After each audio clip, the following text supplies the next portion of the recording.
आज हम आपको पढ़ाने वाले हैं क्लास 8 SCRT यानी बिहार बोर्ड का बुक जो है उसका पहला चैप्टर है कब, कहाँ और कैसे। इसमें पृष्ठ जो है ना वो आपका 1 से 22 तक है। वो आप लोग पढ़िएगा तो इसमें समझ में आएगा कि 1 से 22 तक में क्या क्या बताया गया है। चलिए मैं अब सीधे चैप्टर पे जाता हूँ और आपको आगे बताता हूँ।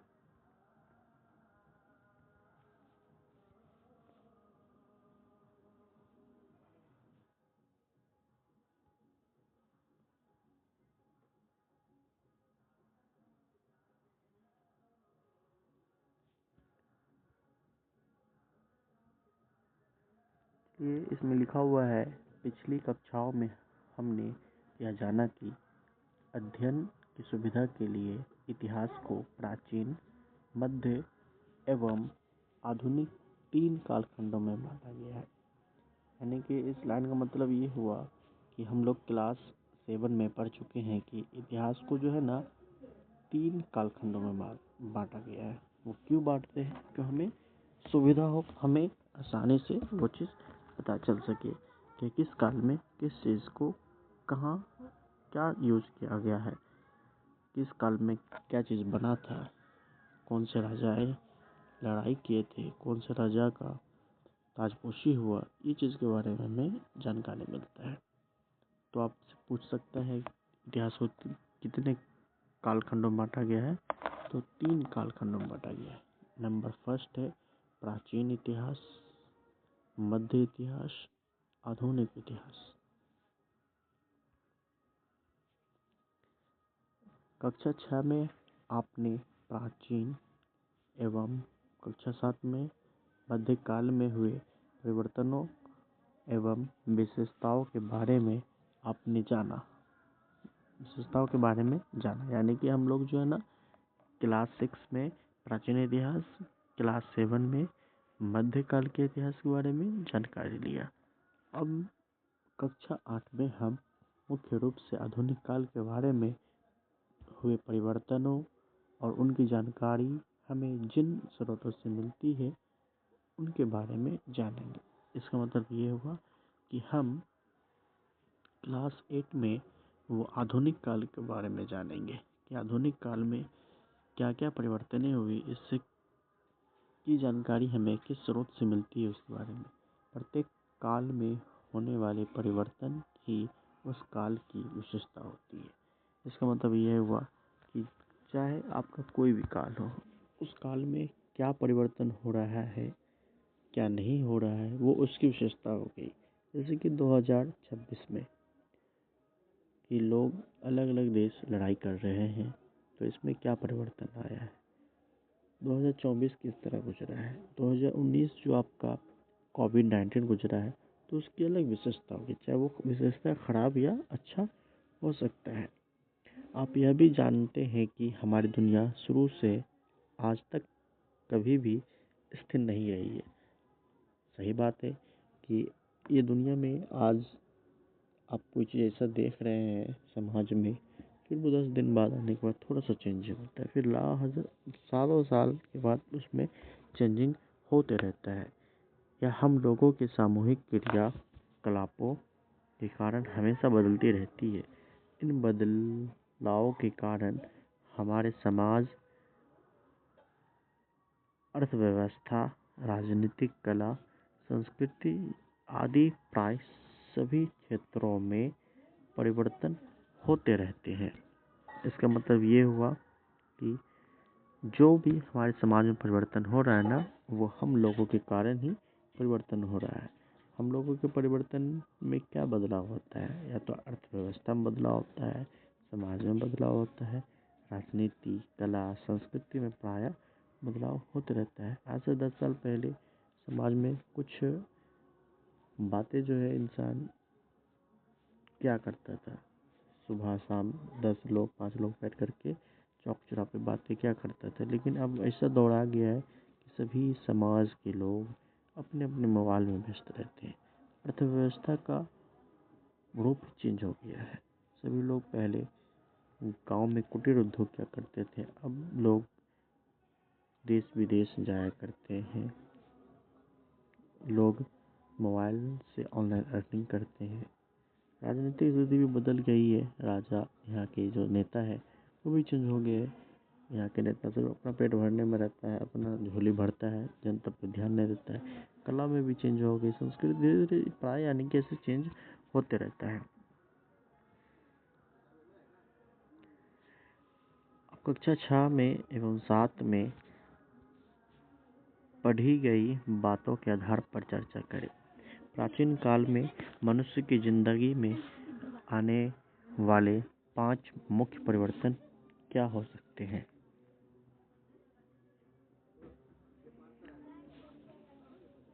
दूसरा है मध्यकाल में सामाजिक और राजनीतिक क्षेत्रों में आए 5 मुख्य परिवर्तन क्या हो सकते हैं। ये आपको बताना है कि प्राचीन काल में जो है ना मनुष्य के जिंदगी में क्या 5 परिवर्तन हो सकते हैं। जैसे कि अगर वो मनुष्य कोई शिकार करने के लिए जाता था तो पत्थरों का इस्तेमाल क्या करता प्राचीन काल में। वो अब धीरे धीरे पत्थरों को छोड़ करके लकड़ी का औजार, लोहा का औजार बनाए।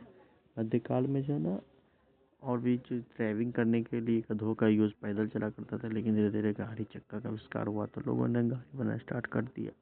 लोग जो है सामान आदान प्रदान करने के लिए वस्तु विनिमय प्रणाली का यूज़ करता था, जिसमें एक वस्तु देता था, दूसरा वस्तु उससे लिया करता था। वो धीरे धीरे पैसा का आविष्कार कर लिया था, पैसा से वो किसी सामान को खरीद लेता था। लोग जो है जंगलों में रहा करता था, वो धीरे धीरे समाज नगरों में रहा करता था। 4 हो गया ना, 5वां अब बताइएगा कमेंट में। आधुनिक युग में भी बहुत सारे परिवर्तन हुए हैं। ये परिवर्तन हमारे देश के साथ साथ दुनिया के अन्य भागों में भी हुए हैं। ये परिवर्तन कब और कैसे शुरू हुए हैं, उन्होंने दुनिया को किस तरह प्रभावित किया है, आइए इसे ये समझने का प्रयास करते हैं। अब क्या बोल रहा है, ये जो परिवर्तन आया है ना वो हमारे ही देश में नहीं हुआ है, दुनिया के मुख्तलिफ देशों में, मुख्तलिफ मतलब कई देशों में हुआ है। उससे क्या परिवर्तन आया है हमारे समाज में, इस चीज़ के बारे में पढ़ेंगे हम लोग।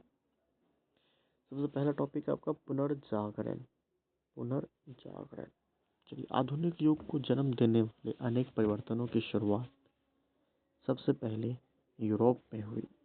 कहाँ हुई है? आधुनिक युग में परिवर्तनों को शुरुआत सबसे पहले किस महादेश में हुई है? यूरोप महादेश में हुई है। ये एक आपका क्वेश्चन बन सकता है। पुनर्जागरण की शुरुआत कहाँ हुई है? वो आपका यूरोप महादेश में हुई है। 15वीं शताब्दी में इटली में एक नया आंदोलन शुरू हुआ यानी आरंभ हुआ, जिसे पुनर्जागरण कहा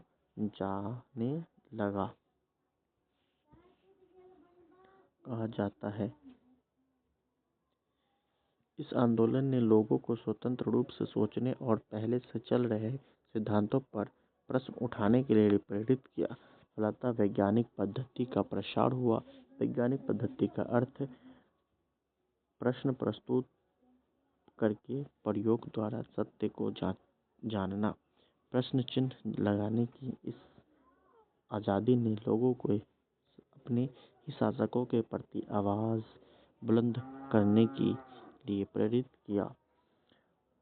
धार्मिक क्षेत्रों में लोग अंधविश्वास पर आधारित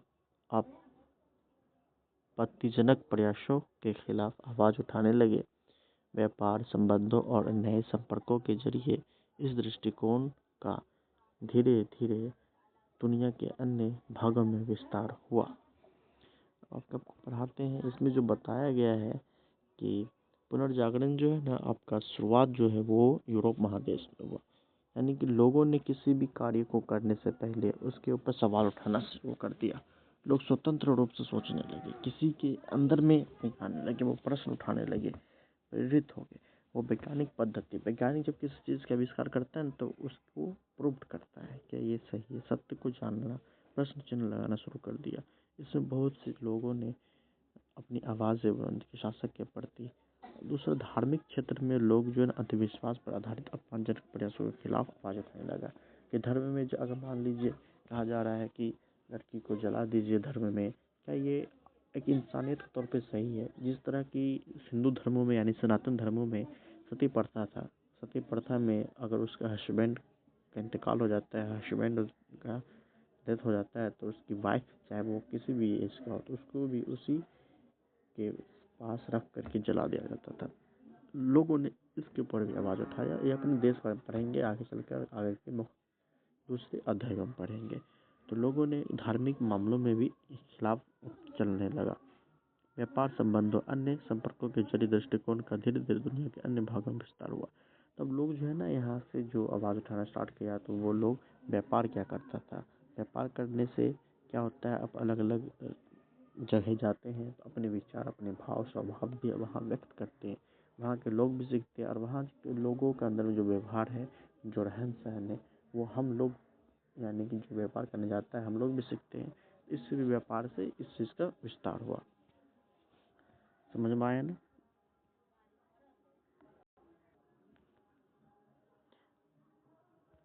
अब हम आगे पढ़ने वाले हैं खोज यात्राएं। चलिए अब खोज यात्रा के बारे में पढ़ते हैं कि ये क्या चीज़ है।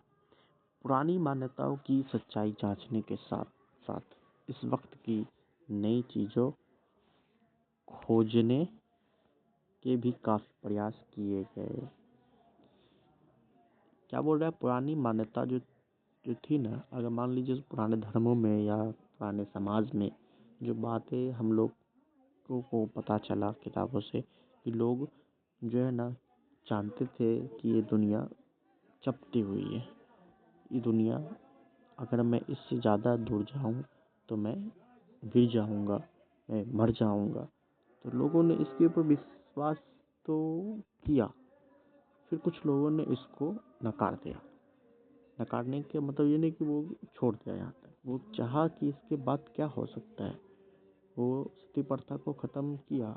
उसके बाद बताया इसे ये क्यों नहीं होना चाहिए, ये इसी जगह पे क्या करना चाहिए लोगों के साथ।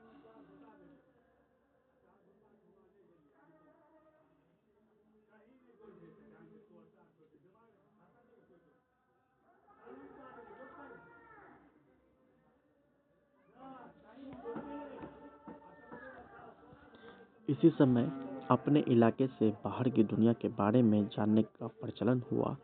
इसके अंतर्गत यूरोप के नाविकों और नौ चालकों ने दुनिया के अन्य देशों तक पहुंचने के लिए प्रयास किए। एशिया और अमेरिका के देशों तक पहुंचने के लिए समुद्री मार्गों की खोज भी इन्हीं प्रयासों का परिणाम रहा है।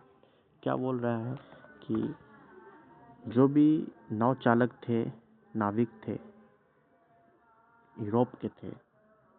ये यूरोप के लोग जो ना, वो नौ चालक और नाविक जो थे, वो दुनिया के अन्य अन्य जगह पे जाया करते थे। यानी उन्होंने चाह रखा, समय हमें जानकारी लेना है तो हमें दुनिया इससे आगे बाहर निकलना पड़ेगा, हमें वो समुद्र पार करना पड़ेगा जिसके आगे हमें लगता है कि वहाँ से दुनिया ख़त्म हो जाती है, वहाँ हमारा जाने से गिर जाएंगे। तो लोगों ने ये चाहत रखा तो आगे बढ़ा, वो प्रयास किया, वो अपने यूरोप से एशिया तक आने का प्रयास किया, अमेरिका के देशों तक पहुँचने का प्रयास किया।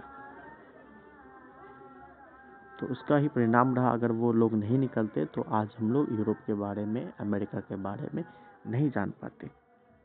ठीक है, नेक्स्ट आपको बताते हैं। इन प्रयासों से यूरोप के लोग कुछ ऐसे देश तक भी पहुंच पाए जिनके बारे में उन्हें दुनिया के बहुत सारे लोगों को कोई जानकारी नहीं थी। आपने स्पेन के प्रसिद्ध नाविक कोलंबस के बारे में सुना होगा, जिसने इसी समय 1492 में अमेरिका महाद्वीप की खोज की। पुर्तगाल के नाविक वास्को डी गामा के बारे में भी आपने सुना होगा कि उसने 1498 ईस्वी में यूरोप से भारत तक के समुद्री मार्ग की खोज की। इसके बारे में विशेष रूप से इकाई 2 में पढ़ेंगे, नए मार्गों और सभी चीज़ के बारे में। नए मार्गों और भूभागों की खोज एक परिणाम हुआ कि यूरोप के देशों का इन देशों के साथ व्यापारिक संबंध स्थापित हुआ। देखिए, आपको मैं बता दूं कि इसमें जो बताया गया है कि यूरोप जो है ना वो अलग अलग इलाके जाया करते थे। वो अपने प्रश्नों का उत्तर जानना चाहते थे, वो व्यापार करना चाहते थे। तो वे यूरोप से निकल करके एशिया महादेश तक पहुंचा समुद्र को पार करते हुए। फिर वो समुद्र को पार करते हुए आपके अमेरिका महादेश पहुंचा। वहाँ जाने के बाद उन लोगों ने नई खोज निकाली जो लोगों को पता नहीं था कि आगे क्या है। कुछ लोग ही जाना करते थे जो भौगोलिक से संबंधित इतिहासकार थे। तो वो जो है ना, जब वो निकले तो कुछ नाम प्रसिद्ध हुआ। निकले तो बहुत सारे लोग, कुछ ही लोग यहाँ तक पहुँच पाए। जैसे कि एक प्रसिद्ध नाविक कहाँ के थे? स्पेन के प्रसिद्ध नाविक क्या है? कोलंबस। कोलंबस क्या है? एक नाविक है, कोई साइंटिस्ट नहीं है। क्या है? एक नाविक है, जिन्होंने 1492 ईस्वी में अमेरिका महाद्वीप की खोज की थी।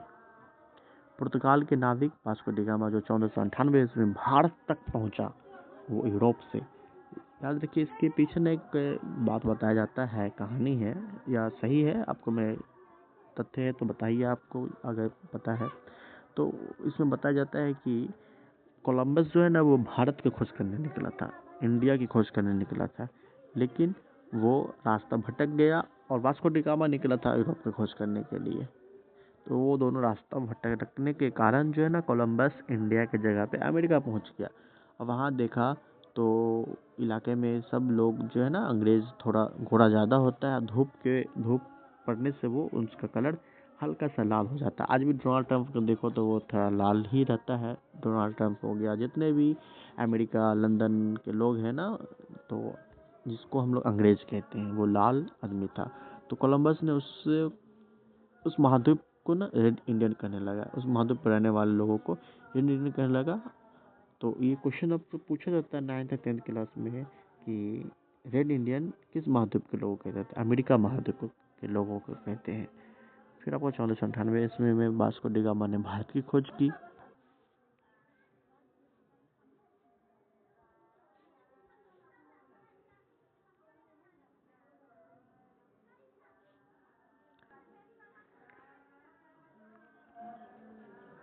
अब हमें पढ़ना है पूंजीवाद एवं औद्योगिक क्रांति।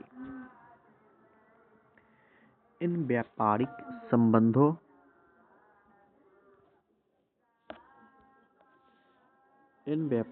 संबंधों से यूरोप के व्यापार ने बहुत लाभ उठाया। यूरोप के व्यापार ने नहीं, व्यापारी ने बहुत लाभ उठाया।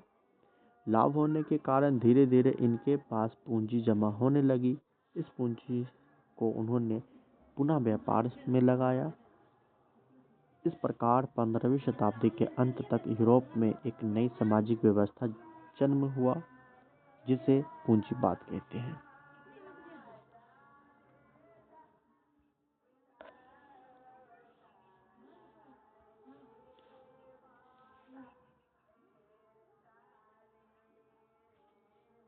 इस नई सामाजिक व्यवस्था की मुख्य विशेषता थी पूंजीपतियों और श्रमिकों के दो नए वर्गों का उदय।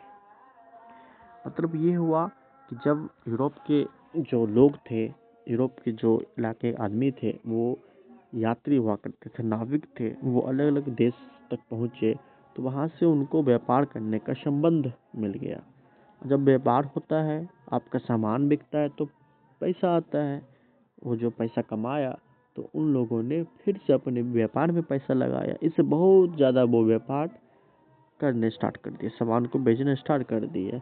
इसके कारण क्या हुआ? अब देखिए, काम बढ़ता है तो श्रमिक को भी लाना पड़ता है। श्रमिक मतलब आपका लेबर, लेबर मतलब को काम करने वाला।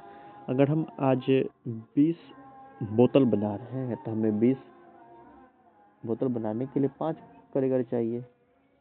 अगर इसी तरह अगर मान लो हम एक दिन में 100 बोतल बना रहे तो हमको और बढ़ाकर कारीगर रखना पड़ेगा। तो इसी तरह इस समाज में जो है ना, नई व्यवस्था आ गई थी। एक श्रमिकों और एक पूंजीपतियों का उदय हुआ, दो वर्ग। पूंजीपति व्यापार के लिए तैयार होने वाली वस्तुओं के मालिक थे और उनका मुख्य उद्देश्य था मुनाफा कमाना।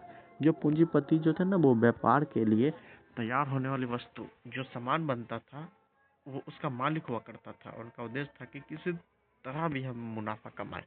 श्रमिक लोग वस्तुओं का उत्पादन करते थे, पूंजीपतियों से वेतन प्राप्त करते थे। और श्रमिक जो लेबर वो काम करता था और पूंजीपति से पैसा लेता था।